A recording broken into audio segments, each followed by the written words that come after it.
আচ্ছা, প্রাপ্তি কি মানে মানুষের আসলে সবচেয়ে বড়, মানুষের কোনো প্রাপ্তির শেষ হবে না, কারণ আল্লাহ সুবহানাহু ওয়া তাআলা মানুষকে সৃষ্টি করেছেন, তাকে কখনো সে পরিপূর্ণ হবে না, মানুষের কখনো পরিপূর্ণ হবে না, যে কোনো মানুষের।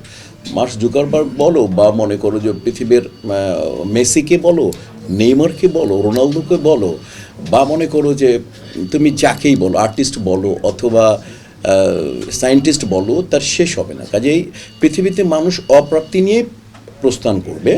এর মধ্যে যে যতটুকুনি সন্তুষ্ট থাকতে পারে, এইটাই মানে বেস্ট, মানে একটা মানে কি বলবো যে আদর্শ হওয়া উচিত।